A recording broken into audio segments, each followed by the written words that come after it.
ಸ್ವಾತಂತ್ರ್ಯ ದಿನಾಚರಣೆಯನ್ನು ಸಂಭ್ರಮದಿಂದ ಆಚರಿಸಲು ಇಲ್ಲಿ ಸೇರಿದ್ದೇವೆ.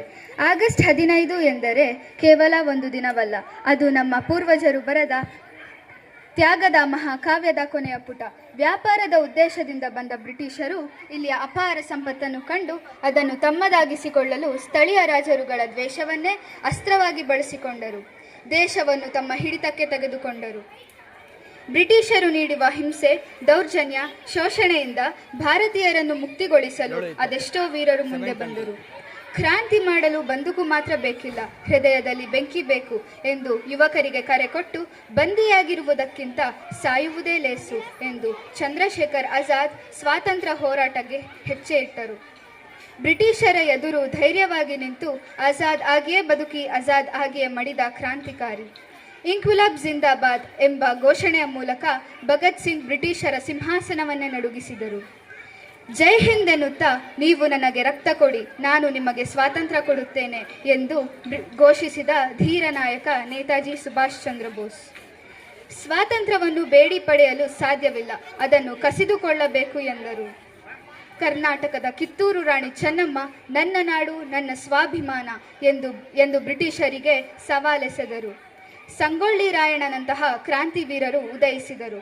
ಝಾನ್ಸಿ ರಾಣಿ ಲಕ್ಷ್ಮೀಬಾಯಿ, ಕಿತ್ತೂರು ರಾಣಿ ಚೆನ್ನಮ್ಮ, ಸಂಗೊಳ್ಳಿ ರಾಯಣ್ಣ, ಚಂದ್ರಶೇಖರ್ ಆಜಾದ್, ಭಗತ್ ಸಿಂಗ್, ಸುಭಾಷ್ ಚಂದ್ರ ಬೋಸ್ರಂತಹ ಹಲವಾರು ತಮ್ಮ ಪ್ರಾಣವನ್ನೇ ತ್ಯಾಗ ಮಾಡಿ ನಮಗೆ ಸ್ವಾತಂತ್ರ್ಯದ ಉಸಿರನ್ನು ಕೊಟ್ಟಿದ್ದಾರೆ. ನಾವು ಪಡೆದ ಸ್ವಾತಂತ್ರ್ಯ ಉಚಿತವಲ್ಲ, ಅವರ ರಕ್ತದಿಂದ ಬರೆದ ಇತಿಹಾಸ, ಅವರ ತ್ಯಾಗ ಬಲಿದಾನದ ಪ್ರತೀಕ. ಅಹಿಂಸೆಯಿಂದಲೇ ಬ್ರಿಟಿಷರ ಸಾಮ್ರಾಜ್ಯವನ್ನೇ ಅಲುಗಾಡಿಸಿದ ಬಾಪೂಜಿಯವರು ಬ್ರಿಟಿಷರೇ ಭಾರತ ಬಿಟ್ಟು ತೊಲಗಿ ಎಂದು ಘೋಷಣೆಯನ್ನು ಮಾಡಿದರು.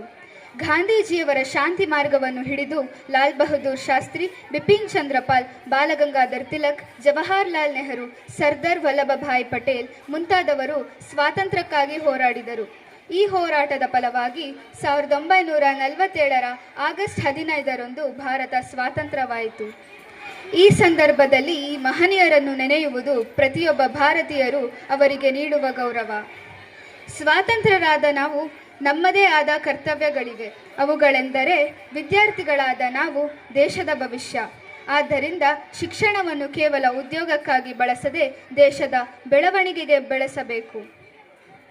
ಭ್ರಷ್ಟಾಚಾರ, ಜಾತಿ ಪದ್ಧತಿ, ಅಸಮಾನತೆ ವಿರುದ್ಧ ಧ್ವನಿ ಎತ್ತಬೇಕು. ದೇಶದ ಆರ್ಥಿಕ, ತಾಂತ್ರಿಕ ಮತ್ತು ವೈಜ್ಞಾನಿಕ ಪ್ರಗತಿಯಲ್ಲಿ ನಮ್ಮದೇ ಆದ ಕೊಡುಗೆ ನೀಡಬೇಕು.